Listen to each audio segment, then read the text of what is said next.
Shri M Akbar സംസാരിച്ച ആ കാര്യത്തിൽ ഒരു ചെറിയ സംശയം മാത്രം. ആ പുനർജന്മത്തെപ്പറ്റി ഡീറ്റെയിൽസ് ഒന്നും പറഞ്ഞില്ല. പുനർജന്മം എല്ലാ മതങ്ങളും പറയുന്നു എന്ന് മാത്രമേ പറഞ്ഞുള്ളൂ. ചെറിയൊരു ഉപക്ഷേപം അങ്ങോട്ടുള്ളത്, ഈ പുനർജന്മം എന്നൊരു ജന്മം ഉണ്ടെങ്കിൽ ഇത് പറയണം. സാധാരണഗതിയിൽ ഞങ്ങളൊക്കെ മനസ്സിലാക്കിയിരിക്കുന്നത് സ്വർഗവും നരകവും ഈ ഭൂമിയിൽ തന്നെയാണ് എന്നാണ്, ഉറപ്പാണ്. വേറെ സ്ഥലത്ത് നിന്ന് അനുഭവിക്കാൻ ഉള്ളത് അല്ല. ഏതായാലും അതിൻ്റെ ഭാഷാന്തരം ഒന്ന് പറഞ്ഞു തരണം. ഞാനൊരു ഹിന്ദുവാണ്, പക്ഷെ എന്നാലും ഈ ഖുർആൻ്റെ മഹത്വവും മുസ്ലിങ്ങളുടെ ഞാൻ ഡോക്ടർ എടത്തൊടി രാമൻകുട്ടി BSNൽ നിന്നൊക്കെ പിരിഞ്ഞ ആളാണ്. ഖുർആനെ പറ്റി എനിക്ക് വളരെയധികം ബഹുമാനവും ഒരുപാട് തത്വങ്ങളുടെ ഗ്രാഹ്യവും എനിക്കുണ്ട്. പിന്നെ എൻ്റെ ഈ സഹജീവികളായിട്ടുള്ള ജനങ്ങൾ 80-90% മുസ്ലിങ്ങളാണ്. വളരെയധികം ബഹുമാനമുണ്ട്. ഇത്തരം സംവാദങ്ങൾ, പ്രത്യേകിച്ചും ഈ വിഭാഗം നടത്തുന്ന സംവാദങ്ങൾ ഞാൻ എല്ലാം പോകാറുണ്ട്, എനിക്ക് ക്ഷണം കിട്ടാറുണ്ട്. ഒരു രണ്ട് സംശയം കൂടി. ഈ ഒരു പുനർജന്മത്തെ പറ്റി ശ്രീ അക്ബർ തന്നെ വ്യാഖ്യാനിച്ച് പറയണം എന്ന് ഞാൻ അഭ്യർത്ഥിക്കുന്നു. പിന്നെ ഈ കേരളത്തിൽ 3.25 കോടി ജനസംഖ്യയിലുള്ള 20% മാത്രമാണ് മുസ്ലിങ്ങൾ. 20% മാത്രമാണ് മുസ്ലിങ്ങൾ. അപ്പോൾ അതിൽ ഒരു 10, 15, 20 വിഭാഗങ്ങളായിട്ടാണ് പ്രവർത്തിച്ചു വരുന്നത്. ഇതിനൊരു ഏകോപനത്തിനുള്ള സാധ്യത ഇവിടുത്തെ ഈ പ്രവർത്തകർ, ശ്രീ അക്ബർ, ശ്രീ തൻവർ, ഇവരൊക്കെ വിചാരിച്ചാൽ ഒരു ഏകോപനത്തിനുള്ള സാധ്യതയില്ലേ? പല പള്ളികളാണ്, പല പള്ളികളിൽ ഈ ഖുർആൻ എന്നുള്ള വിശുദ്ധ ഗ്രന്ഥം മാത്രം വെച്ചിട്ടാണ് ഈ പല പള്ളികളിലായി പോകുന്നത്. അതിന് എന്താണ് പരിഹാരം? നമ്പർ 2 രണ്ടായി. ഇനി മൂന്നാമത്തെ ഒന്ന്, ഈ ഈ ബാക്കി ക്രിസ്ത്യൻസിലും മുസ്ലിംസിലും ഇല്ലാത്തമാർ ഇവിടെ എന്താണ് ഈ സ്ത്രീ പുരുഷ സമത്വം ഇല്ലാത്തത്? ഇത്ര എനിക്ക് പറയാനുള്ളൂ. ഈ സംവാദം സംഘടിപ്പിച്ച സംഘാടകർക്ക് വളരെയധികം നന്ദിയുണ്ട്, നമസ്കാരമുണ്ട്. ഇനി വിളിച്ചാലും ഇതുപോലെ വരുന്നതായിരിക്കും. പേര് ഞാൻ പറഞ്ഞു, ഡോക്ടർ എടത്തൊടി രാമൻകുട്ടി, BSNൽ നിന്ന് പിരിഞ്ഞ ആള്. നന്ദി, നമസ്കാരം.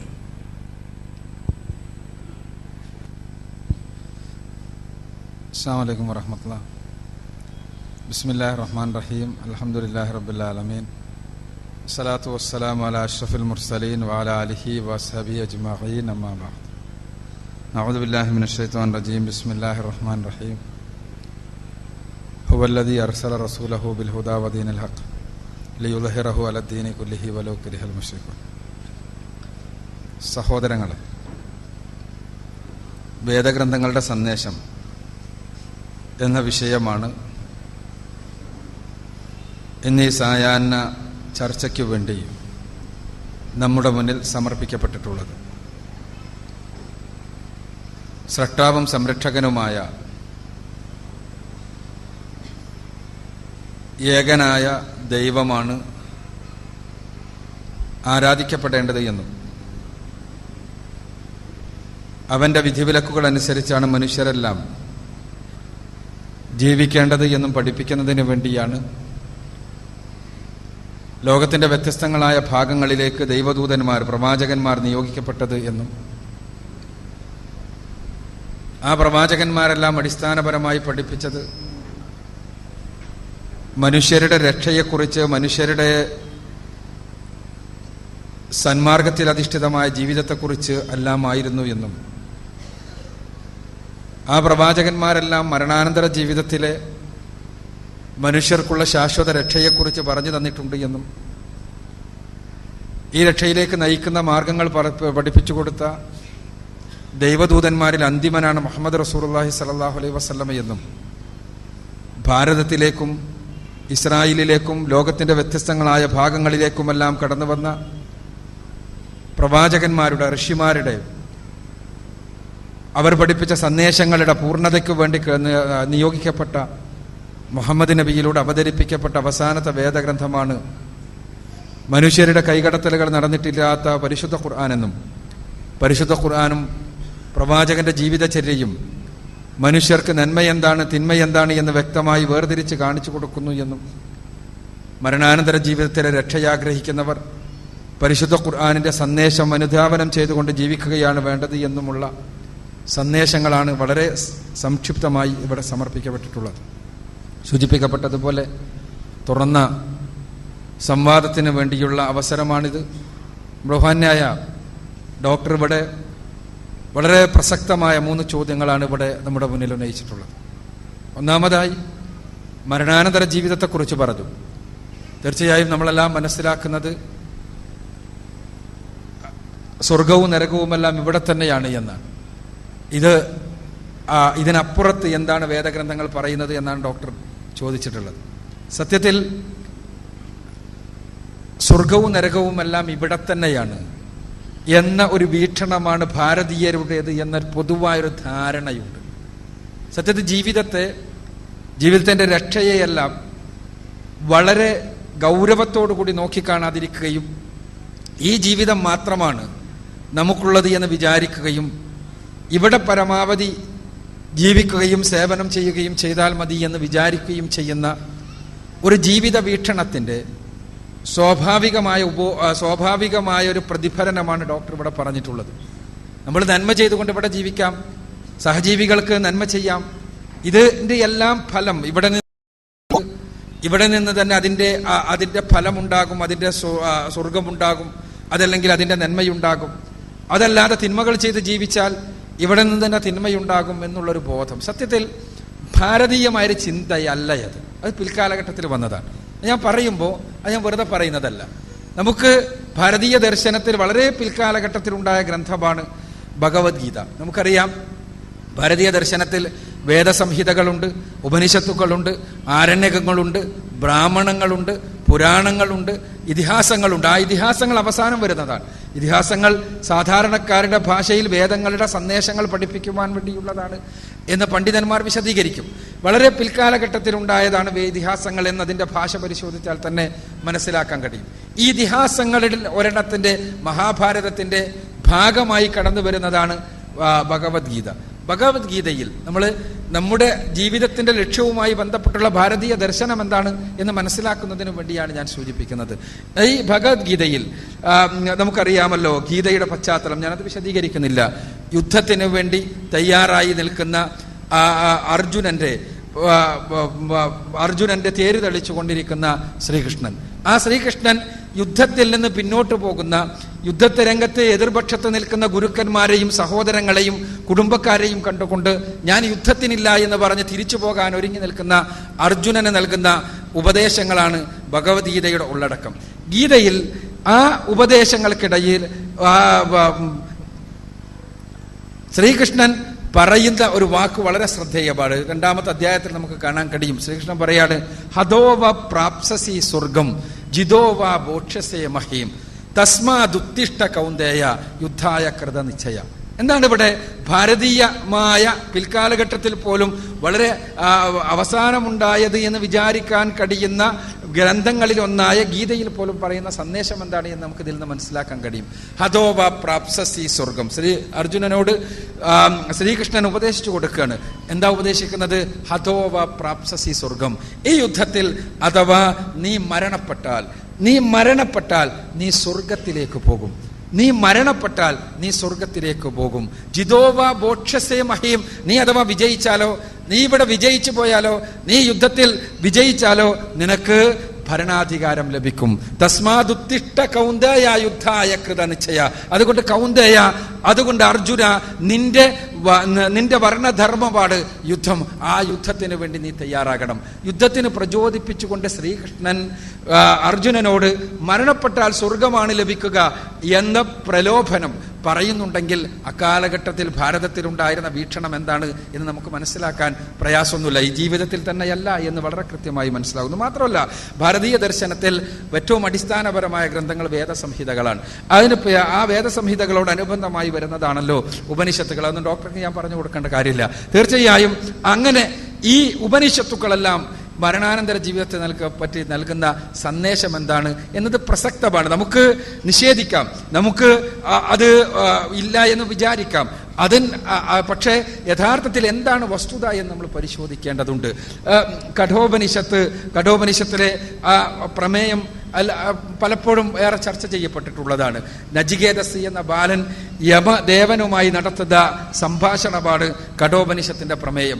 ആ സംഭാഷണത്തിനിടക്ക് നചികേതസ് യമദേവനുമായി സംഭാഷണം നടത്തുന്നതിനിടക്ക് പറയുന്ന കാര്യമുണ്ട്. സ്വർഗലോകത്തെക്കുറിച്ചാണ് സംസാരിക്കുന്നത്.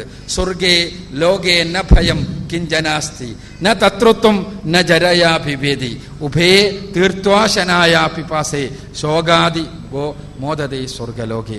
സ്വർഗലോകം ന ഭയം കിഞ്ചനാസ്തി, ഒരു ഭയവുമില്ലാത്ത, ഒരു പ്രയാസവുമില്ലാത്ത, ഒരു തരത്തിലുള്ള പ്രശ്നങ്ങളുമില്ലാത്ത, ഒരു തരത്തിലുള്ള മാനസിക സംഘർഷവുമില്ലാത്ത, പട്ടിണിയില്ലാത്ത സ്വർഗലോകത്തേക്ക് കടന്നു പോകുന്നത് ഇവിടെ വെച്ച് നന്മ ചെയ്തിട്ടുള്ള ആളുകളാണ്. അവരാകട്ടെ അവിടെ ഈ എല്ലാ തരത്തിലുള്ള മാനുഷികമായ പ്രയാസങ്ങളിൽ നിന്നും അകന്ന് അവർ ഉന്നതമായ ശാശ്വതമായ വാസം അവിടെ ലഭിക്കുന്നു. സ്വർഗേ ലോകേ ന ഭയം കിഞ്ചനാസ്തി, അവിടെ ഭയമില്ല, അവിടെ പട്ടിണിയില്ല, അവിടെ പ്രയാസങ്ങളില്ല എന്നാണ് പഠിപ്പിക്കുന്നത്.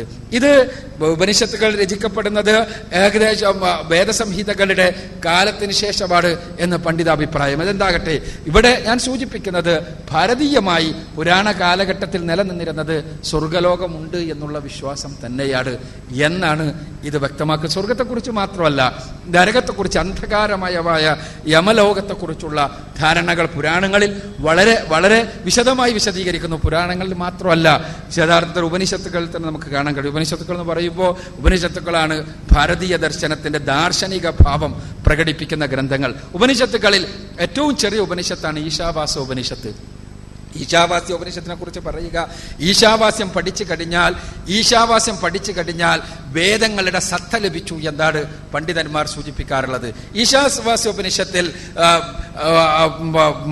മനുഷ്യരുടെ ജീവിത ലക്ഷ്യവുമായി ബന്ധപ്പെട്ടുകൊണ്ട് പറയുന്ന ഭാഗത്ത് നമുക്ക് കാണാൻ കഴിയും. അസൂര്യ നാമതേ ലോകേ തന്തേന തമസാവൃതാഹ താംസ്ത്യ പ്രേദ്യാഭിഗച്ഛന്തിയേ ചാത്മഹാനോ ജനഃ. സൂര്യരഹിതങ്ങളായ അന്ധകാരമയമായ ഒരിക്കലും തന്നെ വെളിച്ചം ലഭിക്കാത്ത ലോകങ്ങൾ, ആത്മഘാതികൾ അവിടേക്കാണ് കടന്നു പോകുന്നത്. ആത്മഘാതികൾ എന്ന് പറഞ്ഞാൽ എന്താണ്?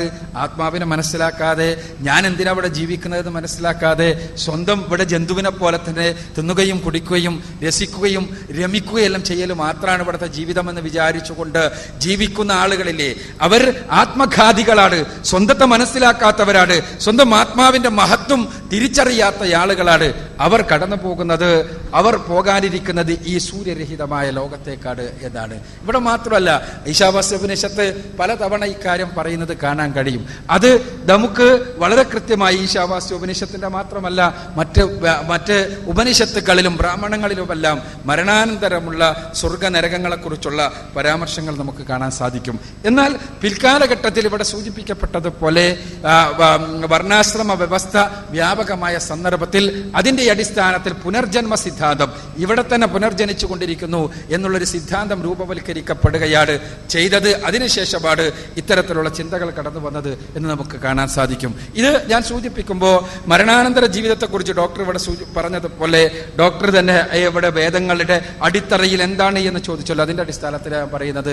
മരണാനന്തര ജീവിതം യഥാർത്ഥത്തിൽ വൈയക്തികമായി വ്യക്തിപരമായി എൻ്റെ ഒരു പഠന വിഷയമായിരുന്നു. ഞാനൊരു ഫിസിക്സ് വിദ്യാർത്ഥിയാണ്. ഒരു പഠന വിഷയം എന്നുള്ള നിലക്ക് മരണത്തിന് ശേഷം ഒരു ജീവിതമുണ്ടോ, ആ ജീവിതമുണ്ടെങ്കിൽ എന്ത്, എങ്ങനെ എന്നെല്ലാം പഠിക്കുവാൻ വേണ്ടി പരിശ്രമിച്ചപ്പോൾ വേദഗ്രന്ഥങ്ങളിലൂടെ പരിശോധിച്ച സന്ദർഭങ്ങളിൽ, വേദഗ്രന്ഥങ്ങളിൽ മാത്രമല്ല ശാസ്ത്രീയമായും തത്വശാസ്ത്രപരമായുമെല്ലാം ഇതിന്റെ അടിത്തറ എന്താണെന്ന് പരിശോധിക്കാൻ വേണ്ടി ശ്രമിച്ച സന്ദർഭത്തിൽ അത്ഭുതകരമായി എനിക്ക് കാണാൻ കഴിഞ്ഞ ഒരു സംഗതി, ലോകത്ത് നിലനിൽക്കുന്ന വേദഗ്രന്ഥങ്ങളിൽ മരണാനന്തര ജീവിതത്തെക്കുറിച്ച് വളരെ വളരെ കർക്കശമായ ഭാഷയിൽ അർത്ഥശങ്കക്കിടയില്ലാത്ത വണ്ണം നമ്മോട് സംസാരിക്കുന്ന ഗ്രന്ഥപാട് പരിശുദ്ധ ഖുർആനിലുള്ളതാണ്. ഖുർആനിൽ ഒരുപാട് വചനങ്ങളുണ്ട്, നമുക്കറിയാവുന്നതാണ്. 6000-ലധികം വചനങ്ങളുണ്ട് പരിശുദ്ധ ഖുർആനിൽ. ഈ വചനങ്ങളിൽ 1/3 ഭാഗവും മരണാനന്തര ജീവിതത്തെക്കുറിച്ചുള്ള പരാമർശങ്ങൾ ഉൾക്കൊള്ളുന്നതാണ്. അങ്ങനെ ഒരു ഗ്രന്ഥം തീർച്ചയായും ഞാൻ പറഞ്ഞതുപോലെ ഉപനിഷത്തുകളിലുണ്ട്, അതേപോലെ തന്നെ ബൈബിളിലുണ്ട്, മാത്രമല്ല പല ഗ്രന്ഥങ്ങളിലുമുണ്ട് മരണാനന്തര ജീവിതത്തെക്കുറിച്ച്.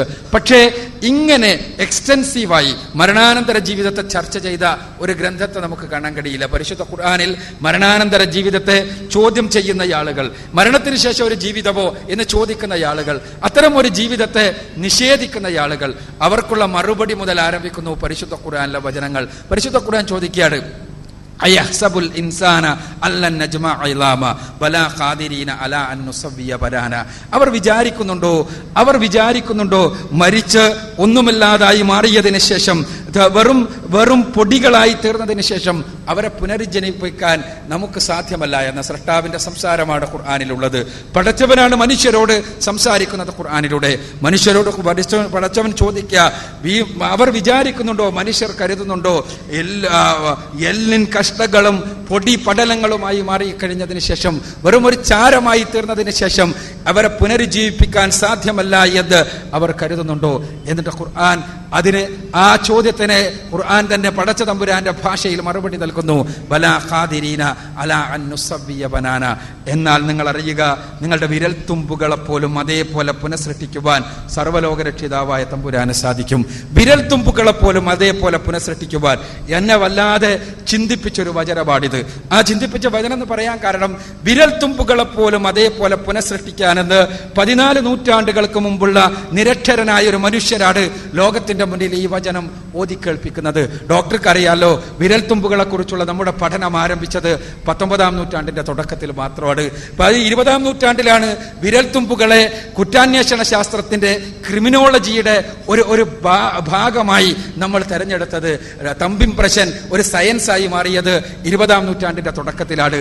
ഇന്ന് നമുക്കറിയാം, തമ്പ് ഇംപ്രഷൻ നമ്മുടെ നാർക്കോട്ടിക്സിൽ അതേപോലെ തന്നെ അതേപോലെയുള്ള കാര്യങ്ങളിലെല്ലാം തന്നെ നമ്മുടെ വലിയ ഒരു പഠന ശാഖയാണ്. ഞാൻ സൂചിപ്പിക്കുന്നത് ആ വിരൽത്തുമ്പുകളെ കുറിച്ചുള്ള വിരൽത്തുമ്പുകൾ എന്തുകൊണ്ടാണ് പഠനമാകുന്നത്?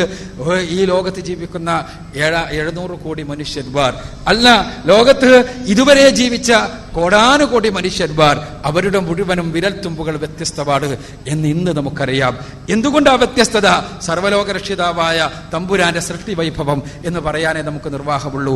ഈ ഒരു ചെറിയ അളവിൽ മനുഷ്യന്റെ ഐഡന്റിഫിക്കേഷൻ മാർക്ക് വളരെ കൃത്യമായി നൽകുകയും അതിൽ സയാമീസ് സിരമിട്ടകളുടേത് പോലും ചെറിയ വ്യത്യാസമുണ്ടാകും എന്നുള്ള വസ്തുത നമ്മൾ മനസ്സിലാക്കുകയും ചെയ്യുമ്പോൾ 14 നൂറ്റാണ്ടുകൾക്ക് മുമ്പ് പരിശുദ്ധ ഖുർആനിലൂടെ പടച്ച തമ്പുരാൻ നമ്മളോട് എടുത്ത് ചോദിച്ച കാര്യത്തിന്റെ പ്രസക്തി നമുക്ക് കൂടുതൽ മനസ്സിലാവുകയാണ്. എന്താ? ബലാ ഖാദിരീന അലാ അൻ നുസവ്വിയ ബനാന. വിരൽത്തുമ്പുകളെ പോലും അതേപോലെ പുനഃസൃഷ്ടിക്കാൻ കഴിയും. 14 നൂറ്റാണ്ടുകൾക്ക് മുമ്പ് നിരക്ഷരനായ ഒരു മനുഷ്യന് മുഹമ്മദ് നബി സല്ലല്ലാഹു അലൈഹി വസല്ലമക്ക് ഒരിക്കലും വിരൽത്തുമ്പുകളുടെ വ്യത്യാസത്തിന്റെ മാജിക് അറിയാൻ നിർവാഹമില്ല. നമ്മൾ മനസ്സിലാക്കുന്നത് പരിശുദ്ധ ഖുർആൻ പടച്ച തമ്പുരാന്റെ വചനമായതുകൊണ്ട് തന്നെയാണ് ഈ കൃത്യമായ പരാമർശം ഉണ്ടാകുന്നത് എന്നാണ് ഞാൻ സൂചിപ്പിക്കുന്നത്.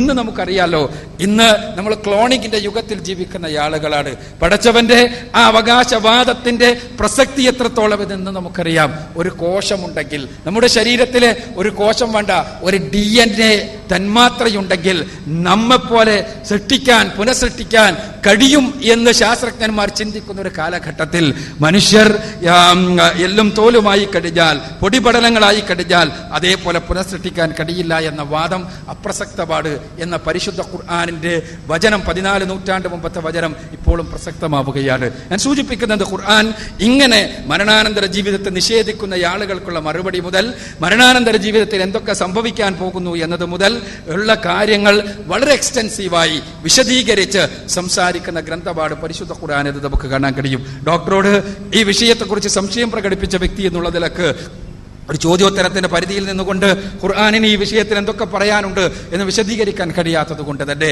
മരണാനന്തര ജീവിതം സത്യമാണ് എന്ന് എന്നെ കൊണ്ട് വിശ്വസിപ്പിക്കുന്നത് പരിശുദ്ധ ഖുർആനിലെ ആ പരാമർശങ്ങളുടെ കൃത്യതയും സൂക്ഷ്മതയുമാണ്. അതുകൊണ്ട് തന്നെ എനിക്കെന്റെ സഹോദരൻ എന്നുള്ള നിലക്ക് ഡോക്ടറോടും പറയാനുള്ളത്, ഖുർആനിന്റെ വചനങ്ങളിലൂടെ കടന്നുപോയി നോക്കുക. മരണാനന്തര ജീവിതം സത്യമാണ് എന്നത് ഒരു അനുഭവമായി, ഒരു യാഥാർത്ഥ്യമായി കേവല വിശ്വാസമായിട്ടല്ല, നമ്മുടെ ഹൃദയങ്ങൾക്കകത്ത് പതിയുക തന്നെ ചെയ്യും ഖുർആനിലെ വചനങ്ങളിലൂടെ കടന്നുപോയാൽ എന്നതൊരു അനുഭവ സാക്ഷ്യം എന്നുള്ള നിലക്ക് ഡോക്ടറുടെ മുന്നിൽ വെക്കാൻ ഞാൻ ആഗ്രഹിക്കുകയാണ്. തീർച്ചയായും മരണാനന്തര ജീവിതമുണ്ടോ എന്ന സംശയമുണ്ടാകാം. ആ സംശയത്തിന് എന്താണ് മറുപടി എന്ന് ചോദിച്ചാൽ, ആ സംശയത്തിന് മരണാനന്തര ജീവിതത്തെ അതേപോലെ പുനഃസൃഷ്ടിച്ചുകൊണ്ടോ ശാസ്ത്രീയമായ ഗവേഷണങ്ങളെ കൊണ്ടോ നമുക്ക് മറുപടി നൽകാൻ സാധ്യമല്ല. അത് ആ ചോദ്യത്തിന് നമ്മൾ മറുപടി കണ്ടെത്തണമെങ്കിൽ വേദഗ്രന്ഥങ്ങളിലൂടെ പരിശോധിക്കുക തന്നെ വേണ്ടി വരും. പരിശുദ്ധ ഖുർആൻ അർത്ഥശങ്കക്കിടയില്ലാത്ത വണ്ണം വളരെ കൃത്യമായി പറയുന്നു, കുല്ലു നഫ്സിൻ ദായിഖത്തുൽ മൗത്ത് ഫഇന്നമാ തുവഫൗന ഉജൂറക്കും യൗമൽ ഖിയാമ ഫമൻ സുസിയ അനിൻ നാരി വഉദ്ഖിലൽ ജന്ന ഫഖദ് ഫാസ് വമൽ ഹയാത്തുദ് ദുനിയ ഇല്ലാ മതാഉൽ ഉറൂർ. ഖുർആനിലെ 3-ാമത്തെ അധ്യായം സൂറത്ത് ആൽ ഇംറാനിലെ 185 45-ാമത്തെ വചനം ഖുർആൻ പറയുന്നത് എന്താ? കുല്ലു നഫ്സിൻ ദായിഖത്തുൽ മൗത്ത്, തീർച്ചയായും എല്ലാ ആത്മാവും, എല്ലാ അസ്തിത്വവും, എല്ലാ മനുഷ്യരും മരണത്തെ രുചിക്കുക തന്നെ ചെയ്യും. മരണത്തെ രുചിക്കാതിരിക്കാൻ ഒരാൾക്കും സാധ്യമല്ല. മരണത്തിലൂടെ കടന്നു പോകാതിരിക്കാൻ ഒരാൾക്കും സാധ്യമല്ല. ഡോക്ടർക്ക് അറിയാലോ, ഇപ്പോഴും നമ്മൾ ക്രയോജനിക് സാങ്കേതിക വിദ്യ ഉപയോഗിച്ചിട്ട് ഡെഡ് ബോഡീസിനെ അതേപോലെ സൂക്ഷിക്കാൻ വേണ്ടിയുള്ള മാർഗങ്ങൾ കോടിക്കണക്കിന് ഡോളറുകൾ ചെലവഴിച്ചുകൊണ്ട് അമേരിക്കയിലെ വലിയ വലിയ മുതലാളിമാർ ചെലവഴിക്കുകയാണ്. എന്തിനാ? ഈ ശരീരത്തെ അതേപോലെ സൂക്ഷിച്ചു വെച്ചാൽ എന്നെങ്കിലും സയൻസ് മരണത്തെ അതിജീവിക്കാനുള്ള വിദ്യ കണ്ടുപിടിച്ചാൽ നമ്മുടെ ബോഡി വേണ്ടേ നമുക്ക് പുനർജനിക്കാൻ? മനുഷ്യന്റെ അത്യാഗ്രഹം അതാണ്. പക്ഷെ പരിശുദ്ധ ഖുർആൻ പറഞ്ഞു, സഹസ്രാബ്ദങ്ങളായുള്ള മനുഷ്യരുടെ അന്വേഷണങ്ങൾക്ക് അവസാനം കുറിച്ചുകൊണ്ട് ഖുർആൻ പറഞ്ഞു, ഇല്ല കേട്ടോ, മനുഷ്യർക്കതിന് സാധ്യമല്ല. എല്ലാ മനുഷ്യരും, എല്ലാ ആത്മാക്കളും മരണപ്പെടുക തന്നെ ചെയ്യും. എന്നാൽ ഫൈന്നമാ തുവഫൗന ഉജൂറക്കും യൗമൽ ഖിയാമ, മരണാനന്തര ജീവിതത്തിൽ വെച്ചാണ് മനുഷ്യർക്ക് കൃത്യമായി പ്രതിഫലം നൽകപ്പെടുക. അതാണ് മരണാനന്തര ജീവിതത്തിന്റെ സത്യതക്ക് പരിശുദ്ധ ഖുർആൻ ഊന്നുന്ന പ്രധാനപ്പെട്ട പോയിന്റ്. എന്താന്ന് വെച്ചാൽ, ഇവിടെ വെച്ച് കൃത്യമായി പ്രതിഫലം നൽകാൻ ഒരാൾക്കും സാധ്യമല്ല. ഡോക്ടർ പറഞ്ഞല്ലോ, ഇവിടെയാണ് സ്വർഗം, ഇവിടെയാണ് നരകം. പക്ഷേ ഇവിടെ നരകയാതനകൾ മാത്രം സഹിച്ചുകൊണ്ട് ജീവിക്കുന്ന ഒരുപാട് മനുഷ്യർമാർ, അതിന് കാരണക്കാരായ അവർ സ്വർഗീയമായ ജീവിതം നയിക്കുന്നു എന്ന് അവകാശപ്പെടുന്ന ഇവിടുത്തെ മുതലാളിമാർ, കുബേരന്മാർ. ഞാനൊരു ചെറിയ ഉദാഹരണം പറയട്ടെ. ഒരു ചെറിയൊരു ഉദാഹരണം. ഒരു പാവപ്പെട്ട സ്ത്രീ, ഒരു നിരക്ഷരയായ സ്ത്രീ, അവർക്ക് വിദ്യാഭ്യാസമില്ല, ഫിലോസഫി അറിയില്ല, അവർക്ക് മതതത്വജ്ഞാനമൊന്നുമില്ല. അവരങ്ങനെ ജീവിച്ചു കൊണ്ടിരിക്കുന്നു അവരുടെ 10 സെന്റിൽ.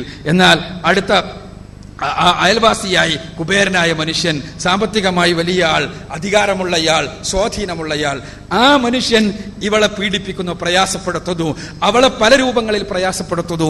ഈ സമയത്ത് അയാളുടെ കയ്യിലാണ് അധികാരം, അയാളുടെ കയ്യിലാണ് സ്വാധീനം, അയാളുടെ കയ്യിലാണ് സമ്പത്ത്. ഇവർക്കൊന്നും തിരിച്ചു ചെയ്യാൻ കഴിയണില്ല. ആ സമയത്ത് അവർ പറയുന്നൊരു വാക്കുണ്ട്, ഹൃദയത്തിൽ നിന്ന് ഉയരുന്നൊരു വാക്കുണ്ട്. എന്താണ് ആ വാക്ക്? പടച്ചോൻ കൊടുത്തോളും, ദൈവം കൊടുത്തോളും എന്നുള്ള ഒരു വാക്ക്. പക്ഷെ നമുക്കറിയാം, ആ ദൈവം കൊടുത്തോളും എന്നുള്ള വാക്ക് മനുഷ്യന്റെ സ്വാഭാവികമായ ഹൃദയത്തിൽ നിന്ന് വരുന്ന ഒരു വാക്കാണ്. ഈ ലോകത്ത് അത്തരം കുബേരന്മാർ നമുക്കറിയാമല്ലോ. ഈ ലോകത്ത് അഴിമതികളിലൂടെ, ചൂഷണങ്ങളിലൂടെ, പീഡനങ്ങളിലൂടെ വെള്ളിക്കരണ്ടിയിൽ നിന്ന് സ്വർണ്ണക്കരണ്ടിയിലേക്കും, സ്വർണ്ണക്കരണ്ടിയിൽ നിന്ന് പ്ലാറ്റിനത്തിന്റെ കരണ്ടിയിലേക്കും, വീണ്ടും വജ്രാഭരണങ്ങളുടെ ഉയർന്ന തലങ്ങളിലേക്കും ഉയർന്നു പോയി വലിയ സുഖത്തിന്റെ കട്ടിലുകൾ സുഖോഷ്മളമായി കിടന്നുറങ്ങി മരണത്തെ വരിച്ച ആളുകളെ നമുക്കറിയാം. അവരിൽ പലരും ജനിച്ചത് വെള്ളിക്കരണ്ടിയുമായിട്ടാണെങ്കിൽ മരണപ്പെട്ടത് സ്വർണ്ണക്കരണ്ടിയോ പ്ലാറ്റിനത്തിന്റെ കരണ്ടിയോ അതല്ലെങ്കിൽ വജ്രങ്ങൾ പതിച്ച കരണ്ടിയോ എല്ലാം വായിൽ വെച്ചുകൊണ്ടാണ് എന്നും നമുക്കറിയാം. ഞാൻ സൂചിപ്പിക്കുന്നത്, അവർക്ക് ഇവിടെ നിന്ന് കിട്ടുന്നില്ല. അവർ ഈ ചെയ്ത തിന്മകൾക്ക്, അവർ ഈ ചെയ്ത തോന്നിവാസങ്ങൾക്ക് ഈ ഭൂമിയിൽ വെച്ച് ആർക്കാണ് പ്രതിഫലം നൽകാൻ കഴിയുക? ഈ ഭൂമിയിൽ മനുഷ്യർക്ക് പ്രതിഫലം നൽകാൻ കഴിയില്ലല്ലോ. ഡോക്ടർക്ക് അറിയാലോ, കഴിഞ്ഞ ഏതാനും മാസങ്ങൾക്ക് മുമ്പ് ബ്രിട്ടനിലെ ഒരു കോടതി വിധി, ലണ്ടനിലെ ഒരു കോടതി വിധി, രസകരമായ ഒരു വിധി. ഒരു മനുഷ്യനെ കോടതി ജീവപര്യന്തം ശിക്ഷ, 7654 വർഷം ശിക്ഷയാണ്. 7654 വർഷം ശിക്ഷ. ഒരു മനുഷ്യനെ 7654 കൊല്ലം ശിക്ഷിക്കാൻ കഴിയില്ല എന്ന് ലണ്ടനിലെ കോടതിക്ക് അറിയാം. പക്ഷേ കോടതി ശിക്ഷിച്ച എന്താ? അത്രയും കുറ്റം അയാൾ ചെയ്തിട്ടുണ്ട്. ലണ്ടനിലെ വിധി അനുസരിച്ച്, ബ്രിട്ടനിലെ സംവിധാനം അനുസരിച്ച് ക്യാപിറ്റൽ പണിഷ്മെന്റ് ഇല്ല, കൊല്ലാൻ പാടില്ല. കൊല്ലുക എന്ന ശിക്ഷ, തിരിച്ചു കൊല്ലുക എന്ന ശിക്ഷ അവിടെ നിയമത്തിലില്ല. അതുകൊണ്ട് എന്താ, ഇയാൾ ചെയ്ത കുറ്റകൃത്യങ്ങൾ ഒന്നിച്ച് പരിശോധിച്ച 7654 കൊല്ലം ശിക്ഷിക്കാൻ ആവശ്യമായ കാര്യം ചെയ്തിട്ടുണ്ട്. ആർക്കാ കഴിയുക അങ്ങനെ ശിക്ഷിക്കാൻ? നമുക്കറിയാലോ, ഒരൊറ്റ ബട്ടൺ അമർത്തിയതാണ് ആറ്റോമിക് ബോംബ്. ആ ഒരൊറ്റ ബട്ടൺ അമർത്തിയ ഒരു നിമിഷ നേരത്തെ പ്രവർത്തനം കൊണ്ട് മരണപ്പെട്ടത് 5 ലക്ഷം മനുഷ്യരാണ്. ഇന്നും ജനിച്ചുകൊണ്ടിരിക്കുന്ന കുഞ്ഞുങ്ങൾക്ക് ഹിരോഷിമയിലും നാഗസാക്കിയിലും അംഗവൈകല്യമുണ്ട്. ഇവർ ചെയ്ത തിന്മകൾക്ക് കൃത്യമായി പ്രതിഫലം നൽകാൻ ഭൂമിയിലെ ഏത് കോടതിക്കാ കഴിയില്ല. അതിനാണ് മരണാനന്തര ജീവിതത്തിലെ പടച്ച തമ്പുരാന്റെ കൃത്യമായ പ്രതിഫല വേദി എന്ന് പരിശുദ്ധ ഖുർആൻ പഠിപ്പിക്കുന്നു. അതാണ് കൃത്യമായി പ്രതിഫലം നൽകുന്ന, മനുഷ്യരുടെ മനസ്സിനനുസരിച്ച് പ്രതിഫലം നൽകുന്ന, മനസ്സിൽ എന്താണോ ഉദ്ദേശിച്ചത് ആ ഉദ്ദേശത്തിനനുസരിച്ച് പ്രതിഫലം നൽകുന്ന വേദി. അതാണ് മരണാനന്തര ജീവിതത്തിലെ വിചാരണയുടെ വേദി എന്ന് നമ്മൾ മനസ്സിലാക്കുക.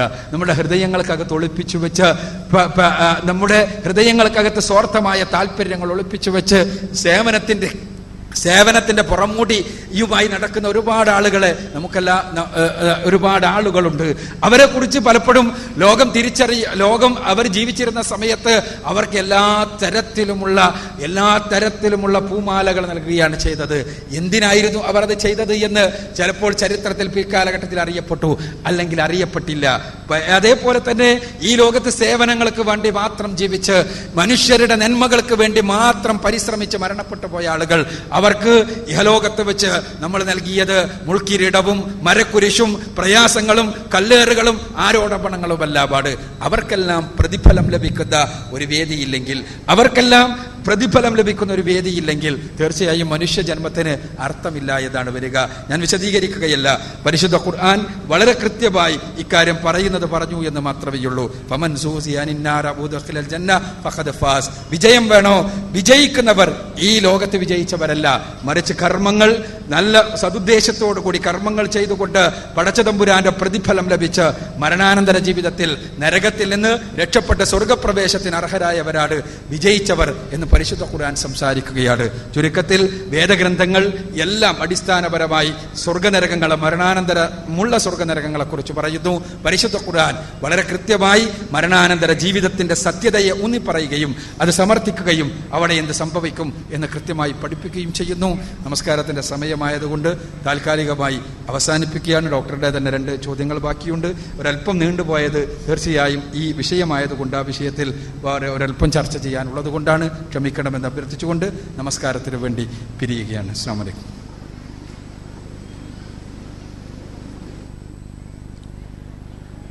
സഹോദരന്മാരെ, നമസ്കാരത്തിന് താഴ്ഭാഗത്താണ് സൗകര്യം ഏർപ്പെടുത്തിയിട്ടുള്ളത്. പുരുഷന്മാർ വലതുവശത്തുള്ള കോണിയിലൂടെ ഇറങ്ങി താഴ്ത്തിയുള്ളതല്ല. തീർച്ചയായും മനുഷ്യരെ ഒന്നിപ്പിക്കാനാണ് പ്രവാചകന്മാർ വന്നത്, ദൈവദൂതന്മാർ വന്നത് അതിനാണ്. മനുഷ്യർ തമ്മിലടിച്ചപ്പോൾ വ്യത്യസ്ത ധാർമ്മികതകളുടെ പേരിൽ മനുഷ്യർ തമ്മിൽ കലഹങ്ങൾ ഉണ്ടായപ്പോൾ ദൈവിക മാർഗനിർദ്ദേശം പഠിപ്പിച്ചു കൊടുത്തുകൊണ്ട് ആ ദൈവിക മാർഗനിർദ്ദേശത്തിന്റെ അടിസ്ഥാനത്തിൽ മനുഷ്യർ ഒന്നിക്കുന്നതിന് വേണ്ടിയാണ് പ്രവാചകന്മാർ കടന്നു വന്നത്. ആ പ്രവാചകന്മാരിൽ അന്തിമനായ മുഹമ്മദ് റസൂലുള്ളാഹി സ്വല്ലല്ലാഹു അലൈഹി വസല്ലമ മനുഷ്യരെ ഒന്നിപ്പിക്കുന്നതിന്റെ അടിസ്ഥാനപരമായ തത്വം പഠിപ്പിക്കുന്ന രീതി നിങ്ങൾ നോക്കുക. യാ അയ്യുഹന്നാസ് അഅ്ബുദൂ റബ്ബക്കുമുല്ലദീ ഖലഖക്കും വല്ലദീന മിൻ ഖബ്ലിക്കും ലഅല്ലക്കും തത്തഖൂൻ. മനുഷ്യരെ ഒന്നിപ്പിക്കുന്ന അടിസ്ഥാന തത്വം ഖുർആൻ പഠിപ്പിക്കുകയാണ്. മനുഷ്യരെ, നിങ്ങൾ ആരാധിക്കേണ്ടത് നിങ്ങളെയും നിങ്ങളുടെ മുൻഗാമികളെയും സൃഷ്ടിച്ച നിങ്ങളുടെ നാഥനെയാണ്. ഇവിടെ ഖുർആൻ പറയുന്നത് മുസ്ലിങ്ങളുടെ ദൈവത്തെന്നോ അള്ളാഹ് എന്ന പേര് പോലുമല്ല. അള്ളാഹ് എന്ന പേര് അറബിയിലുള്ള സർവ്വലോക രക്ഷിതാവായ സ്രഷ്ടാവിന്റെ സർവനാമമാണ്. അതുപോലുമല്ല ഖുർആൻ അവിടെ എടുത്ത് പറയണത്. ഖുർആൻ പറയണത് എന്താന്ന് വെച്ചാൽ, നിങ്ങളെ ആരാണോ സൃഷ്ടിച്ചത്, നിങ്ങളുടെ മുൻഗാമികളെ ആരാണോ സൃഷ്ടിച്ചത്, അവൻ നിങ്ങളുടെ എല്ലാവരുടെയും നാഥനാണ്. എല്ലാവരുടെയും. മുഹമ്മദ് നബിയെ സൃഷ്ടിച്ചത് ആരാണ്? ക്രിസ്തു യേശുവിനെ സൃഷ്ടിച്ചതാണ് ആരാണ്? ശ്രീകൃഷ്ണനെ സൃഷ്ടിച്ചത് ആരാണ്? എല്ലാ പ്രവാചകന്മാരെയും ദൈവദൂതന്മാരെയും സൃഷ്ടിച്ചത് ആരാണ്? ആ സൃഷ്ടാവിനെ മാത്രം ആരാധിക്കുക, എന്നിട്ട് മനുഷ്യർ ഐക്യപ്പെടുക. ഇവിടെ ഐക്യത്തിന്റെ അടിസ്ഥാനപരമായ സന്ദേശം പരിശുദ്ധ ഖുർആൻ പഠിപ്പിക്കുന്നു. ഞാൻ സൂചിപ്പിക്കുന്നത്, ഇങ്ങനെ പഠിപ്പിക്കുന്ന ഖുർആന്റെ അനുയായികൾ പോലും അനൈക്യത്തിലാകുന്നു. എന്തുകൊണ്ടാണത്? മനുഷ്യരെ നന്മയുടെ മാർഗത്തിൽ നിന്ന് തെറ്റിച്ച് മനുഷ്യരെ തിന്മയുടെ മാർഗത്തിലേക്ക് കൊണ്ടുപോകുവാൻ വേണ്ടി തന്നെയുള്ള ഒരു ശക്തി ഈ പ്രപഞ്ചത്തിലുണ്ട് എന്ന് പരിശുദ്ധ ഖുർആൻ പേർത്തും ബോധ്യപ്പെടുത്തുന്നുണ്ട്. അതിന് പിശാചി എന്നാണ് പറയുക, ശൈത്താൻ എന്നാണ് പറയുക. പിശാച് അവൻ പരിശ്രമിച്ചു കൊണ്ടിരിക്കുന്നത് മനുഷ്യരെ എല്ലാവരെയും സൃഷ്ടാവിന്റെ മാർഗത്തിൽ നിന്ന്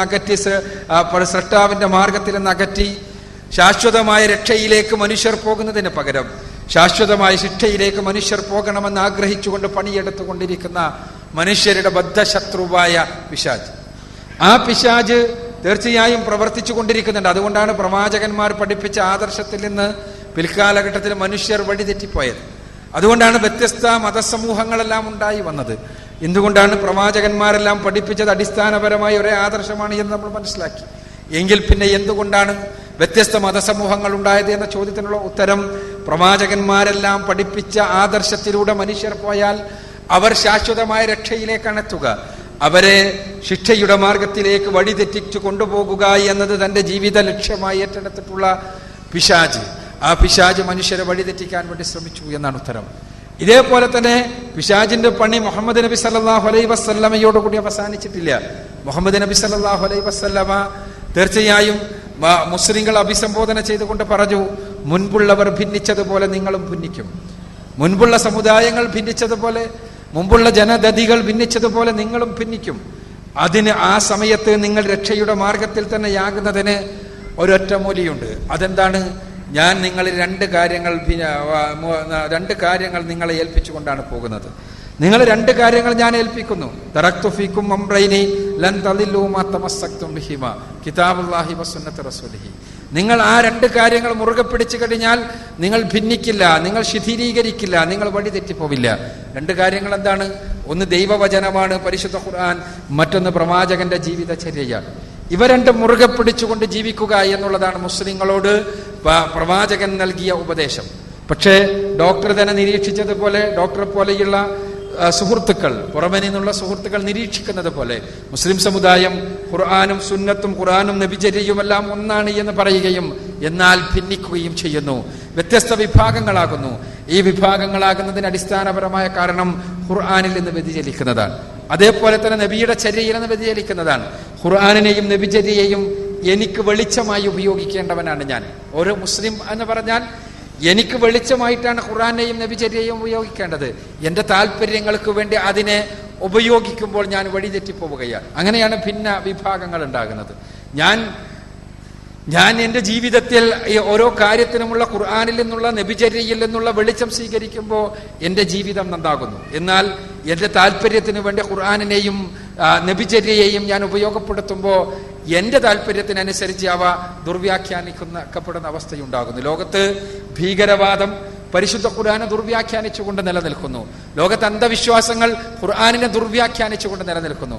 അവിടെയാണ് റസൂലുള്ളാഹി സ്വല്ലല്ലാഹു അലൈഹി വസല്ലം പറഞ്ഞത്, നിങ്ങൾ ഖുർആനിനെയും പ്രവാചകചര്യയെയും മനസ്സിലാക്കേണ്ടത് ഞാൻ ഏതൊരു സമുദായത്തെ, ഏതൊരു സമൂഹത്തെ അത് പഠിപ്പിച്ചുവോ അതേപോലെ നിങ്ങൾ മനസ്സിലാക്കണമെന്ന റസൂലുള്ളാഹി സ്വല്ലല്ലാഹു അലൈഹി വസല്ലമയുടെ വ്യംഗ്യമായ രൂപത്തിലുള്ള ഉപദേശം നമുക്ക് കാണാൻ കഴിയും. അഥവാ പ്രവാചകൻ സ്വല്ലല്ലാഹു അലൈഹി വസല്ലമ പഠിപ്പിച്ചത് പ്രവാചകന്റെ ശിഷ്യന്മാരെയാണ്. അവർ പരിശുദ്ധ ഖുർആനിന് ഭീകരവാദം ഉണ്ടായിട്ടില്ലെങ്കിൽ, പരിശുദ്ധ ഖുർആനിൽ നിന്ന് അവർക്ക് അന്ധവിശ്വാസങ്ങൾ നിർദ്ധരിച്ചെടുത്തിട്ടില്ലെങ്കിൽ, പരിശുദ്ധ ഖുർആനിൽ നിന്ന് വ്യത്യസ്തങ്ങളായ വീക്ഷണ വ്യത്യാസങ്ങൾ അവർ നിർദ്ധരിച്ചെടുത്തിട്ടില്ലെങ്കിൽ അത് നമുക്ക് വേണ്ട എന്ന് ചിന്തിക്കുവാൻ മുസ്ലിങ്ങൾ സന്നദ്ധമായാൽ തീർച്ചയായും മുസ്ലിങ്ങൾ ഒന്നിക്കേണ്ടത് ആദർശത്തിന്റെ അടിസ്ഥാനത്തിലാണെങ്കിൽ. അതല്ലാതെ ഭൗതികമായ വിഷയങ്ങളിൽ തീർച്ചയായും ഒന്നിക്കുന്നുണ്ട്. പ്രശ്നങ്ങൾ ഉണ്ടാകുമ്പോൾ, പൊതു പ്രശ്നങ്ങൾ ഉണ്ടാകുമ്പോൾ എല്ലാവരും ഒന്നിക്കുന്നുണ്ട്, ഒന്നിക്കേണ്ടതുമാണ്. മുസ്ലിങ്ങൾ എന്നല്ല, ഈ നാട്ടിൽ ഈ പ്രദേശത്തുകാർക്ക് ഒരു കിണർ വേണമെങ്കിൽ ഇവിടെയുള്ള ഹിന്ദുവും മുസ്ലിമും ക്രിസ്ത്യാനിയും എല്ലാം ഒരുമിച്ച് നിൽക്കും. ഇവിടെ എന്തെങ്കിലും ഒരു പ്രശ്നം ഉണ്ടാവുകയാണെങ്കിൽ ഇവിടുത്തെ ഹിന്ദുവും മുസ്ലിമും ക്രിസ്ത്യാനിയും എല്ലാം ആ പ്രശ്നത്തിനെതിരെ ഒറ്റക്കെട്ടായി നിൽക്കുകയും വേണം. അതാണ് നമ്മുടെ നാടിന്റെ സംസ്കാരവും നാടിന്റെ രക്ഷയുമെല്ലാം. അതുകൊണ്ട് ഞാൻ സൂചിപ്പിക്കുന്നത് ആദർശത്തിന്റെ വിഷയത്തിലുള്ള ഐക്യം എന്ന് പറയുന്നത് പരിശുദ്ധ ഖുർആനെയും തിരുസുന്നത്തിനെയും പ്രവാചകൻ സല്ലല്ലാഹു അലൈഹി വസല്ലമ പഠിപ്പിച്ച, പ്രവാചകനിൽ നിന്ന് മതം നേർക്ക് നേരെ പഠിച്ച സ്വഹാബിമാരും അവരിൽ നിന്ന് മതം പഠിച്ച ആളുകളും താബികളും അവർ മനസ്സിലാക്കിയതുപോലെ ആ പരിശുദ്ധ ഖുർആനെയും തിരുസുന്നത്തിനെയും മനസ്സിലാക്കുന്ന അവസ്ഥയുണ്ടാവുകയാണെങ്കിൽ യാതൊരു ഭിന്നിപ്പും ഉണ്ടാവില്ല. ഡോക്ടർ ഇവിടെ സൂചിപ്പിച്ച രൂപത്തിലുള്ള ഭിന്നിപ്പില്ലാതിരിക്കുവാനുള്ള ആദർശപരമായ ഐക്യത്തിന് വേണ്ടിയുള്ള ഏറ്റവും വലിയ ഒറ്റമൂലിയതാണ്. അതല്ലാത്തിടത്തോളം പിശാച് മുസ്ലിങ്ങൾക്കിടയിലും പ്രവർത്തിച്ചു കൊണ്ടിരിക്കും. അതുകൊണ്ട് തന്നെ തീർച്ചയായും ഭിന്നിപ്പുണ്ടാകും, വഴികേടുകൾ ഉണ്ടാകും, വഴിതെറ്റലുകൾ ഉണ്ടാകും. നിങ്ങൾക്കറിയാം, പരിശുദ്ധ ഖുർആൻ തന്നെ ശക്തമായ ഭാഷയിൽ വിലക്കിയിട്ടുള്ള കാര്യങ്ങൾ പോലും മുസ്ലിങ്ങൾ ചെയ്യുന്ന ഇത് നമുക്ക് കാണാൻ കഴിയും. എല്ലാ മുസ്ലിങ്ങളും അംഗീകരിക്കുന്നതാണ് മദ്യപാനം തെറ്റാണ് എന്ന്. പക്ഷേ ദുരന്തമുണ്ടായപ്പോൾ ആ മദ്യദുരന്തത്തിന് വലിയ ഒരു മദ്യദുരന്തത്തിന് അതിനു വേണ്ടി വാറ്റുചാരായം ഉണ്ടാക്കിയ ആളുകളുടെ ലിസ്റ്റിൽ മുസ്ലിം പേരുകൾ നമ്മൾ കണ്ടതാണ്. ഈ കേരളത്തിൽ അഭിസാരികകൾ സ്വന്തം ആത്മകഥ എഴുതിയപ്പോൾ ആ അഭിസാരികകളുടെ പേരിൽ മുസ്ലിം പേരുകൾ നമ്മൾ കണ്ടതാണ്. ഇതിനർത്ഥം ഇസ്ലാം ഇതൊന്നും അനുവദിക്കുന്നു എന്നല്ല. ഇസ്ലാം അനുവദിക്കാത്ത കാര്യങ്ങൾ ചെയ്തുകൊണ്ട് മുസ്ലിം പേരുള്ള ഈ ആളുകൾ മുന്നോട്ട് പോകുന്നു എന്നാണ് ഞാൻ സൂചിപ്പിക്കുന്നത്. എല്ലാവരെയും ഐക്യപ്പെടുത്തുവാൻ, എല്ലാവരെയും ഒന്നിപ്പിക്കുവാൻ ഇസ്ലാമിന്റെ അടുത്തുള്ള ഏറ്റവും പ്രധാനപ്പെട്ട ഒറ്റമൂലി ഈ ആദർശത്തിലുള്ള ഐക്യപാട്, അത് പ്രവാചകന്റെ പാതയിലേക്ക് ഐക്യപ്പെടുകയാണെങ്കിൽ യാതൊരു കുഴപ്പവും ഉണ്ടാവുകയില്ല എന്നുള്ളതാണ് വാസ്തവം. മൂന്നാമത് ഒരു ചോദ്യം കൂടി ചോദിച്ചിരുന്നു. ആ ചോദ്യം ഞാൻ മറന്നുപോയി. എന്താണെന്ന് ഡോക്ടർ എന്നെ വ്യക്തമാക്കിയാൽ തീർച്ചയായും ആ ചോദ്യം ചോദിക്കാവുന്നത്. ഞാനിവിടെ ആൻസർ ചെയ്യുമ്പോൾ നിങ്ങൾ സംസാരിക്കരുത് കേട്ടോ. ഹിന്ദുമതത്തിലും ക്രിസ്തുമതത്തിലും കൊടുക്കുന്ന മാതിരിയുള്ള ആ സ്ത്രീ പുരുഷ സമത്വം ഇവിടെ കൊടുത്തു കാണുന്നില്ല. അതിന്റെ പശ്ചാത്തലം എന്താണ്? അത്രേ ഉള്ളൂ. ഹിന്ദുമതത്തിലും ക്രിസ്തുമതത്തിലും ഉള്ളതുപോലെ സ്ത്രീ പുരുഷ സമത്വം ഇസ്ലാമിലില്ല. യഥാർത്ഥത്തിൽ ഹിന്ദുമതത്തിലോ ക്രിസ്തുമതത്തിലോ മതം എന്നുള്ള നിലക്ക് സ്ത്രീ പുരുഷ സമത്വമുണ്ടോ എന്ന ചോദ്യം പ്രസക്തമാണ്. അത് വേറെ വശമാണ്. അത് ഒരു ചോദ്യോത്തരത്തിന്റെ വരുതിയിൽ നിന്നുകൊണ്ട് ചർച്ച ചെയ്യേണ്ടതല്ല. ഇസ്ലാം സ്ത്രീ പുരുഷ സമത്വം എന്ന ആശയത്തെ പൂർണ്ണമായി നിരാകരിക്കും. എന്നാൽ സ്ത്രീ പുരുഷ പാരസ്പര്യം എന്ന ആശയത്തെ ഇസ്ലാം പൂർണ്ണമായി തലയിലേറ്റുകയും ചെയ്യുന്നു. സ്ത്രീയും പുരുഷനും സമമാണ് എന്നുള്ള ധാരണ തന്നെ പ്രകൃതി വിരുദ്ധമാണ് എന്നതുകൊണ്ട് തന്നെ അത് പ്രകൃതി മതമായ ഇസ്ലാമിനും എതിരാണ്. പെണ്ണിന് പെണ്ണിന്റെ ദൗത്യങ്ങളുണ്ട്, പുരുഷന് പുരുഷന്റെ ദൗത്യങ്ങളുണ്ട്. ഈ ദൗത്യങ്ങൾ രണ്ടും മഹത്തരമാണ്. ആ രണ്ട് ദൗത്യങ്ങളും കോംപ്ലിമെന്ററി ആകുമ്പോൾ, രണ്ട് ദൗത്യങ്ങളും ഒരേപോലെയാകുമ്പോൾ, രണ്ട് ദൗത്യങ്ങളും പാരസ്പര്യത്തിലാകുമ്പോൾ സംതൃപ്തമായ കുടുംബവും സംതൃപ്തമായ സമൂഹവും ഉണ്ടാകുന്നു. ഇതാണ് ഇസ്ലാമിന്റെ ഈ രംഗത്തുള്ള വീക്ഷണം. ഇസ്ലാം പെണ്ണിനെ കാണുന്നത് പുരുഷന് സമമായിട്ടല്ല, പുരുഷനെ കാണുന്നത് പെണ്ണിന് സമമായിട്ടുമല്ല. അവരിൽ ആരാണ് ഉത്തമൻ എന്ന ചോദ്യത്തിനുള്ള ഉത്തരം രണ്ടുപേർക്കും അവരുടെ ദൗത്യം അനുസരിച്ച് ഔന്നത്യമുണ്ട് എന്നാണ്. പരിശുദ്ധ ഖുർആൻ പറയുന്നത് മനുഷ്യർ എന്നുള്ള നിലക്ക് ആണും പെണ്ണുമെല്ലാം ഒരേ അസ്തിത്വത്തിന്റെ രണ്ട് പാതികളാണ് എന്നാണ്. ഖുർആൻ വളരെ വ്യക്തമായി പറയുന്നു, യാ അയ്യുഹന്നാസ് ഇത്തഖൂ റബ്ബക്കുമുല്ലദീ ഖലഖകും മിൻ നഫ്സിൻ വാഹിദ വഖലഖ മിൻഹാ സൗജഹാ. ഖുർആൻ വളരെ കൃത്യമായി പഠിപ്പിക്കുകയാണ്, മനുഷ്യരെ നിങ്ങളിൽ നിന്ന് ഒരേ അസ്തിത്വത്തിൽ നിന്നാണ് നിങ്ങളെയും നിങ്ങളുടെ ഇണകളെയും ഉണ്ടാക്കിയിട്ടുള്ളത്. ഒരേ അസ്തിത്വത്തിൽ നിന്ന് പുരുഷനെയും സ്ത്രീയെയും സൃഷ്ടിച്ചിരിക്കുന്നു. അവരിൽ ഒരാൾ ഉന്നതനോ ഒരാൾ അധമനോ അല്ല. എന്നാൽ ഓരോരുത്തർക്കും അവരുടെ ദൗത്യമുണ്ട്. ഇവിടെ സ്ത്രീ പുരുഷ സമത്വം എന്നുള്ള ആശയം യഥാർത്ഥത്തിൽ ആധുനിക കാലഘട്ടത്തിൽ മുതലാളിത്തം പെണ്ണിനെ അടിമപ്പെടുത്തുന്നതിന് വേണ്ടി സമർത്ഥമായി നമുക്ക് പറഞ്ഞു തന്ന ആശയമാണ്. പെണ്ണിനെ അടിമപ്പെടുത്തുന്നതിന് വേണ്ടിയാണ് സ്ത്രീ പുരുഷ സമത്വം എന്ന ആശയം പറഞ്ഞു തന്നത്. എന്തുകൊണ്ടെന്നാൽ സ്ത്രീയും പുരുഷനും പ്രകൃതിപരമായി ഒരിക്കലും സമന്മാരാകാൻ കഴിയില്ല. പെണ്ണിന് വലിയൊരു ദൗത്യമുണ്ട് ഈ ഭൂമിയിൽ. ആ പെണ്ണിന്റെ ദൗത്യം എന്താണ്? നമ്മളെല്ലാം എന്തിനാ ജീവിക്കുന്നത് എന്നുള്ള ചോദ്യത്തിന് നമ്മുടെ ഉത്തരം എന്താ? നമ്മൾ കുറെ ഭക്ഷണം കഴിക്കാൻ, നമ്മൾ കുറെ വിസർജിക്കാൻ, നമ്മൾ കുറെ രമിക്കാൻ, നമ്മൾ കുറെ രസിക്കാൻ എന്ന് മാത്രമല്ലല്ലോ, നമ്മൾക്ക് ഇവിടെ ജീവിത ലക്ഷ്യവുമായി ബന്ധപ്പെട്ട കാര്യങ്ങൾ വേറെയുണ്ട്. പക്ഷെ ഈ ജീവിതത്തിൽ തന്നെ നമ്മളുടെ രണ്ട് പ്രോസസ്സാണുള്ളത്. ഒന്ന് നമുക്ക് വേണ്ടി, എന്നിട്ട് നമ്മളൊരു കുടുംബത്തിന് വേണ്ടി. നമ്മൾ അങ്ങനെയാണ് പറയാറുള്ളത്. ഈ ലോകത്തുള്ള നമ്മുടെ ജീവിതം എന്തിനാ എന്ന് ചോദിച്ചാൽ നമുക്ക് വേണ്ടി എനിക്ക് ജീവിക്കണ്ടേ, അതേപോലെ എൻ്റെ കുട്ടികളെ പോറ്റണ്ടേ എന്നാണ് നമ്മൾ പറയാറുള്ളത്. ഈ രണ്ട് കാര്യം എനിക്ക് ജീവിക്കുവാനും, അത് ആണിനാണെങ്കിലും പെണ്ണിനാണെങ്കിലും, അതേപോലെ എൻ്റെയും എൻ്റെ ഇണയുടെയും കുട്ടികളെ പോറ്റുന്നതിനും, ഇത് രണ്ട് തലത്തിലും രണ്ടെണ്ണമാണ് മനുഷ്യരുടെ ഇവിടെയുള്ള ജീവിതവുമായി ബന്ധപ്പെട്ട ഭൗതികമായ പരിപ്രേക്ഷ്യമെങ്കിൽ ഈ പരിപ്രേക്ഷ്യത്തിൽ പെണ്ണിന് നിർവഹിക്കുവാനുള്ള വലിയൊരു ദൗത്യമുണ്ട്. അത് അടുത്ത തലമുറയുടെ ശാരീരികവും മാനസികവും ബുദ്ധിപരവും സാംസ്കാരികവുമായ വളർച്ചയിൽ പ്രധാനപ്പെട്ട പങ്ക് വഹിക്കുക എന്നത് തന്നെയാണ്. അത് അവൾക്കേ കഴിയൂ. അവൾക്കാണ് പടച്ചവൻ അതിനുള്ള കഴിവ് കൊടുത്തിട്ടുള്ളത്. പെണ്ണിനോട് നമുക്ക് തെങ്ങിൽ കയറാൻ പറയാം, അവൾ ഒരല്പം പരിശ്രമിച്ചാൽ തെങ്ങിൽ കയറാൻ അവൾക്ക് കഴിഞ്ഞേക്കും. പക്ഷേ പുരുഷനോട് നീ ഒന്ന് പ്രസവിക്കണമെന്ന് പറയാൻ ഒരാൾക്കും കഴിയില്ല. പെണ്ണിനോട് നമുക്ക് പുരുഷനെ പോലെ നീയും പണമുണ്ടാക്കണമെന്ന് പറയാം. നമുക്ക് അവൾ പരിശ്രമിച്ചാൽ ചിലപ്പോൾ പുരുഷനേക്കാളും പണമുണ്ടാക്കാൻ അവൾക്ക് കഴിഞ്ഞേക്കും. പക്ഷേ പുരുഷനോട് ഒരു കുട്ടിക്ക് ഞാൻ മുല കൊടുത്തില്ലേ, ഇനി നിങ്ങൾ അടുത്ത കുഞ്ഞിന് മുല കൊടുക്കണം എന്ന് പറയാൻ ഒരു പെണ്ണിനും കഴിയില്ല. ഞാൻ സൂചിപ്പിക്കുന്നത് പെണ്ണിൻ്റേത് മാത്രമായ ദൗത്യങ്ങൾ പുരുഷൻ ഒരിക്കലും ഒരിക്കലും ഏറ്റെടുക്കാൻ കഴിയില്ല, ഒരിക്കലും ഏറ്റെടുക്കാൻ കഴിയില്ല. പ്രകൃതി പെണ്ണിൽ തന്നെ ഏൽപ്പിച്ച, പടച്ചവൻ പെണ്ണിൽ തന്നെ ഏൽപ്പിച്ച ദൗത്യങ്ങളാണവ. ആ ദൗത്യങ്ങൾ പെണ്ണിലുണ്ടത് കൊണ്ട് തന്നെ അവൾക്ക് ചില അബലതകളുണ്ട്, ചില പ്രയാസങ്ങളുണ്ട്, ചില സപ്പോർട്ടുകൾ ആവശ്യമുണ്ട്. ആ സപ്പോർട്ട് ചെയ്യാൻ പുരുഷൻ ബാധ്യസ്ഥമാണ് എന്ന് ഇസ്ലാം ആവർത്തിച്ച് പരിശുദ്ധ ഖുർആൻ പറയുന്നു. ആ ഒരു ബാധ്യത പച്ചയായി വളരെ കൃത്യമായി നിർവചിക്കുന്നു എന്നുള്ളതാണ് ഇസ്ലാമിന്റെ സവിശേഷത. നിങ്ങൾ പുരുഷനും പെണ്ണിനും ഉള്ള അവകാശങ്ങളെ കുറിച്ച് പറയുകയാണെങ്കിൽ 19ാം നൂറ്റാണ്ടിന് മുമ്പ് എഴുതപ്പെട്ട ഡോക്ടർ പരിശോധിക്കണം. പ്രത്യേകിച്ച് സാമൂഹ്യ കാര്യങ്ങളെക്കുറിച്ച് ബോധമുള്ള വ്യക്തി എന്നുള്ള നിലക്ക് തീർച്ചയായും ഇപ്പോൾ പരിശോധിക്കാൻ കൂടുതൽ സൗകര്യങ്ങളുണ്ട്. ഞാൻ പലപ്പോഴും പറയാറുണ്ട്, 19ാം നൂറ്റാണ്ടിന് മുമ്പ് എഴുതപ്പെട്ട ധർമ്മശാസ്ത്ര ഗ്രന്ഥങ്ങളാകട്ടെ, മതഗ്രന്ഥങ്ങളാകട്ടെ, അതല്ലെങ്കിൽ രാഷ്ട്രമീമാംസാ ഗ്രന്ഥങ്ങളാകട്ടെ, പൊളിറ്റിക്കൽ ഗ്രന്ഥങ്ങളാകട്ടെ, ഏതിലെങ്കിലും പെണ്ണിന്റെ അവകാശങ്ങളെ കുറിച്ച് പറയുന്നത് നിങ്ങൾക്ക് കാണിച്ചു തരാൻ കഴിയുമോ? പെണ്ണിന്റെ ബാധ്യതകളെ കുറിച്ച് എല്ലായിടത്തും പറഞ്ഞിട്ടുണ്ട്. പെണ്ണ് മകളാണ്, ആ സമയത്ത് ഇന്നതെല്ലാം ചെയ്യണം. പെണ്ണ് ഭർത്താവാണ്, അപ്പോൾ അവൾക്ക് ഇന്നെല്ലാം ബാധ്യതയുണ്ട്.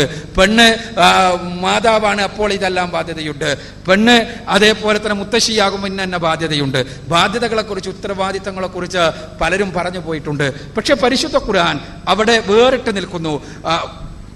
2ാമത്തെ അധ്യായം സൂറത്തുൽ ബഖറയിലെ 228ാമത്തെ വചനത്തിൽ വളരെ കൃത്യമായി തന്നെ വലഹുന്ന മിസ്ലുല്ലദി അലൈഹിന്ന ബിൽ മഅറൂഫ്, അവർക്ക് ഉത്തരവാദിത്തങ്ങൾ മാത്രമല്ലയുള്ളത്, ലഭിക്കേണ്ട നീതിപ്രകാരം ലഭിക്കേണ്ട, നിയമപ്രകാരം ലഭിക്കേണ്ട ഒരുപാട് അവകാശങ്ങളുണ്ട് എന്ന് പരിശുദ്ധ ഖുർആൻ 14 നൂറ്റാണ്ടുകൾക്ക് മുമ്പ് പ്രഖ്യാപിക്കുകയാണ്.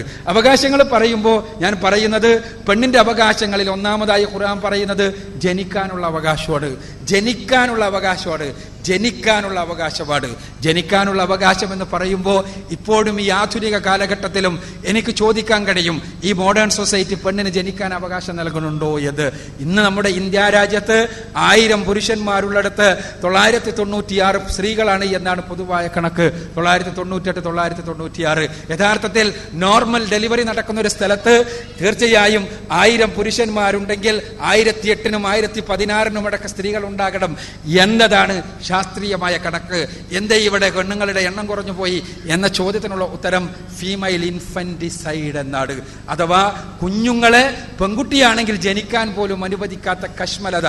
നമ്മുടെ ഇന്ത്യയിലാണല്ലോ, രാജ്യം എന്നുള്ള നിലക്കല്ല ഞാൻ പറയുന്നത്, എന്റെയും നിങ്ങളുടെയും നാട് എന്നുള്ള നിലക്കാണ്. നമ്മുടെ നാട്ടിലാണ് ഒരു ഉയർന്ന നഗരത്തിൽ 10 വർഷങ്ങൾക്ക് മുമ്പ് ബോർഡ് ഇല്ലുസ്ട്രേറ്റഡ് വീക്കിലി പബ്ലിഷ് ചെയ്തത്. എന്തായിരുന്നു ആ ബോർഡിൽ ഉണ്ടായിരുന്നതെന്ന് നിങ്ങൾക്കറിയാലോ. എന്തായിരുന്നു ആ ബോർഡിൽ ഉണ്ടായിരുന്നത്? 500 രൂപ മുടക്കി 5 ലക്ഷം രൂപ ലാഭിക്കാന്ന്. എന്താ 500 രൂപ മുടക്കാന്ന് പറഞ്ഞാൽ, അന്ന് 500 രൂപ മുടക്കിയാൽ 3ാമത്തെ മാസം ആംനിയോസെന്റസിസ് എന്ന ടെസ്റ്റ് നടത്താം. ആ ടെസ്റ്റ് നടത്തി പെൺകുട്ടിയാണെന്ന് അറിഞ്ഞാൽ അതിന് അബോർട്ട് ചെയ്യാനുള്ള ചെലവ് ടോട്ടൽ 500 റുപ്പീസ്. അങ്ങനെ 500 രൂപ മുടക്കിയാൽ പെണ്ണ് ജനിച്ച് ജീവിച്ച് വളർന്ന് വലുതായാൽ 5 ലക്ഷം രൂപ കൊടുക്കണം. അതുകൊണ്ട് ഇപ്പൊ 500 രൂപ മുടക്കിയാൽ 5 ലക്ഷം രൂപ അപ്പോൾ ലാഭിക്കാം എന്ന് എഴുതുന്ന ഒരു മാനസികാവസ്ഥ, ആൺമനസ്സ്, ഞാൻ അങ്ങനെയാണ് പറയുക, ശൃഗാല മനസ്സ്, അതിപ്പോഴും നമ്മുടെ സമൂഹത്തിൽ സ്ഥിതി ചെയ്യുക. അതിനൊരുപാട് കാരണങ്ങൾ ഉണ്ടാകും, സ്ത്രീധനത്തെ പോലെ ഉള്ള കാരണങ്ങൾ. അതെല്ലാം വേറെ ചർച്ച ചെയ്യേണ്ട. ഞാൻ സൂചിപ്പിക്കുന്നത് പരിശുദ്ധ ഖുർആൻ പെണ്ണിന് ജനിക്കാൻ, പെണ്ണിന് ജീവിക്കാൻ, പെണ്ണിന് സ്വത്ത് സമ്പാദിക്കാൻ, സമ്പാദിച്ച സ്വത്തിന് സ്വന്തമുള്ള അവകാശം, അഥവാ അവൾ സ്വത്ത് സമ്പാദിക്കുകയാണെങ്കിൽ അവളെ സ്വത്ത് സമ്പാദിക്കാൻ നിർബന്ധിക്കാൻ പാടില്ല എന്ന് പറയുന്നു എന്നുള്ളതാണ് പരിശുദ്ധ ഖുർആന്റെ സവിശേഷത. സ്വത്ത് സമ്പാദിക്കാൻ അവളെ നിർബന്ധിക്കാൻ പാടില്ല. അവളെ പോറ്റേണ്ട പൂർണ്ണമായ ഉത്തരവാദിത്തം അവളെ ഏറ്റെടുത്ത പുരുഷനാണ്.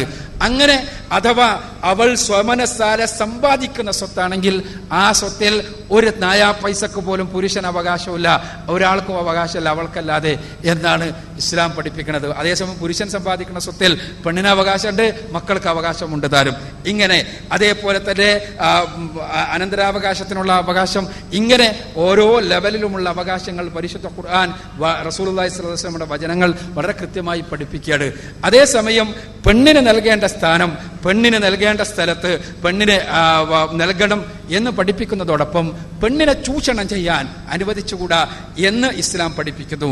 പെണ്ണിനെ ചൂഷണം ചെയ്യുന്നതിന്റെ പ്രധാനപ്പെട്ട ഒരു ഭാഗം പെണ്ണിന്റെ സൗന്ദര്യത്തെ വ്യാപാരവൽക്കരിക്കലാണ്. ഇന്ന് നമ്മൾ എല്ലായിടത്തും പെണ്ണിന്റെ സൗന്ദര്യത്തെ നമ്മൾ പ്രകടമായി കാണുന്നു. പൊതുവായി മൊത്തത്തിൽ നമ്മൾ കാണുന്നതാ. ടെലിവിഷൻ തുറന്നാൽ, അഡ്വർടൈസ്മെന്റ് വന്നാൽ, സിനിമാ പോസ്റ്ററുകൾ വന്നാൽ, പത്രം തുറന്നാൽ എന്തും ഏതും മാർക്കറ്റ് ചെയ്യാൻ പെണ്ണിന്റെ സൗന്ദര്യത്തെ ഉപയോഗിക്കുന്ന സംസ്കാരം. ഈ സംസ്കാരത്തിനെ ഇസ്ലാം പൂർണ്ണമായും എതിർക്കുന്നു. പെണ്ണിന്റെ സൗന്ദര്യം അവൾക്ക് അർഹതപ്പെട്ട, അത് ആസ്വദിക്കാൻ അർഹതപ്പെട്ട ആളുകളുടെ മുന്നിൽ മാത്രം തുറന്നു വെക്കേണ്ടതാണ് എന്ന് ഇസ്ലാം പച്ചയായി പറയുന്നു. അത് പെണ്ണ് സ്വമനസാലെ അവളുടെ വസ്ത്രധാരണത്തിൽ സ്വീകരിക്കേണ്ട മാന്യത എന്ന് പറഞ്ഞത് അതെന്തുകൊണ്ടാ? സ്വന്തം ഭർത്താവിന്റെ അത് ആസ്വദിക്കുന്നത് വഴി അവൾക്കുണ്ടാകുന്ന പ്രയാസങ്ങളിൽ പൂർണ്ണമായും സപ്പോർട്ട് ചെയ്യാം എന്ന് നാലാളുകളുടെ മുന്നിൽ വെച്ച് പ്രഖ്യാപിച്ച സ്വന്തം ഇണയുടെ മുന്നിൽ മാത്രം അവളുടെ സൗന്ദര്യം പ്രദർശിപ്പിക്കുവാൻ അവൾക്ക് സ്വാതന്ത്ര്യമുണ്ട്, അവൾക്ക് അവകാശമുണ്ട്. ജോലി കിട്ടണമെങ്കിൽ സൗന്ദര്യ പ്രദർശനം വേണമെന്ന് പറയാൻ ഒരു ഇസ്ലാമികമായ ഭൂമികയിൽ കഴിയില്ല. അതല്ലെങ്കിൽ ആ രൂപത്തിലുള്ള സൗന്ദര്യ പ്രദർശനത്തിലൂടെ മാത്രം ഉയർന്നു പോകുന്ന പോസ്റ്റുകളെ കുറിച്ച് സംസാരിക്കാൻ ഇസ്ലാമികമായ ഭൂമികയിൽ സാധ്യമല്ല. ഞാൻ സൂചിപ്പിക്കുന്നത് അത് പെണ്ണിന് നൽകുന്ന അവകാശമാണ് എന്നുള്ളതാണ് വസ്തുത. അതാണ് ആൺ പെൺ വ്യത്യാസങ്ങളുമായി പലപ്പോഴും ഇസ്ലാമിനെതിരെയുള്ള വിമർശനമായി പറയാറുള്ളത്. ഡോക്ടർ കൃത്യമായി പഠിച്ചാൽ ഇക്കാര്യം മനസ്സിലാക്കാൻ കഴിയും. ഇസ്ലാം പെണ്ണിനെ ഉയർന്നമായ സ്ഥാനം നൽകുകയും പെണ്ണിന് അവകാശങ്ങളുണ്ട് എന്ന് പ്രഖ്യാപിക്കുകയും എന്നാൽ പെണ്ണിനെ ചൂഷണം ചെയ്യുവാൻ സാധ്യതയുള്ള സകല മേഖലകളെയും അടക്കുകയും അവിടെയെല്ലാം കൃത്യമായി മാർഗനിർദ്ദേശം നൽകുകയും ചെയ്യുന്നു എന്നുള്ളതാണ് വാസ്തവം. സ്ത്രീ മതങ്ങളിലും ദർശനങ്ങളിലും എന്ന ഗ്രന്ഥം ഈ വിഷയത്തിൽ തന്നെ നിച്ച് ഓഫ് ട്രൂത്തിൻ്റെതായിട്ടുണ്ട്. കൂടുതൽ പഠനത്തിന് അത് ഉപയോഗപ്പെടുത്തണം എന്ന് അഭ്യർത്ഥിക്കുന്നു.